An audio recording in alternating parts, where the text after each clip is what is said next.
two causes of action were tried.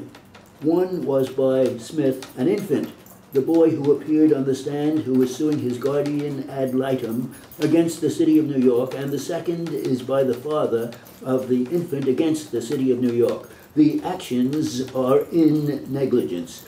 The boy is suing for injuries which he claims he sustained by reason of negligence on the part of the city of New York and without any negligence on his own part, and the father is suing for loss of services of his boy. Now, the boy is suing for $250,000 and the father is suing for $100,000.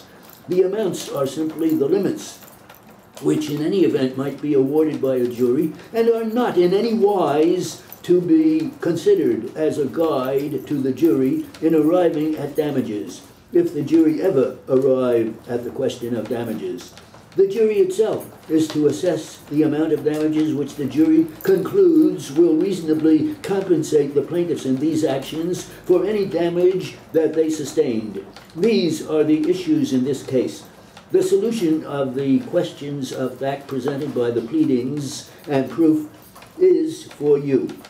You and you alone are to determine what are the facts from a consideration of all of the evidence and the testimony of all of the witnesses in this case. You alone are the judges of the credibility and weight of the testimony of each of the witnesses. You are not bound to take the testimony of any witness as true. If satisfied from all the facts and circumstances you find that such witness is mistaken as to the matters testified to, or for any other reason such testimony is untrue or unbelievable, the court has stated to you what the plaintiffs claim. The defendant, the city of New York, has denied the claims of the plaintiffs, and with the exception of the admission by the city that it did control the fence in question, the city denies the claims of the plaintiffs in this case. In addition to what I have said, you should consider also any interest a witness may have in the outcome of the litigation, the circumstances surrounding the witness, and what it is that moves him to be a witness. The parties litigant are competent witnesses, although they are interested in the outcome of the trial. Of course, both plaintiffs in this case, that is, the boy himself and his father, are interested parties. They are interested in the outcome of the trials. Such interest should be considered by the jury in weighing the testimony of the witnesses.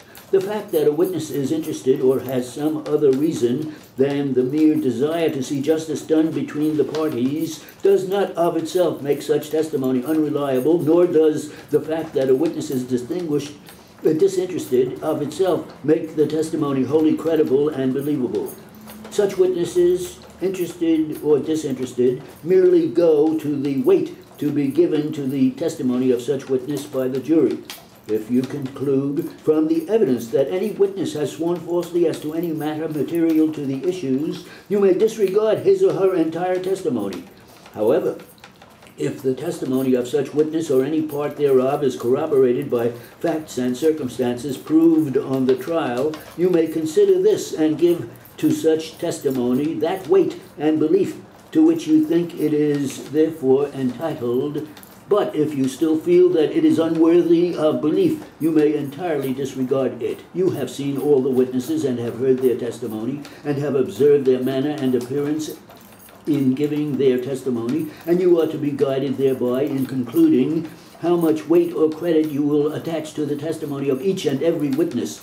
It is apparent from that a direct conflict of testimony cannot result solely from defective memory or impaired recollection. In reaching your decision, you must bear in mind your instructions, test the statements of the witnesses in the light of probability or improbability, look for all these appearances or circumstances which indicate truth or falsity. You may apply your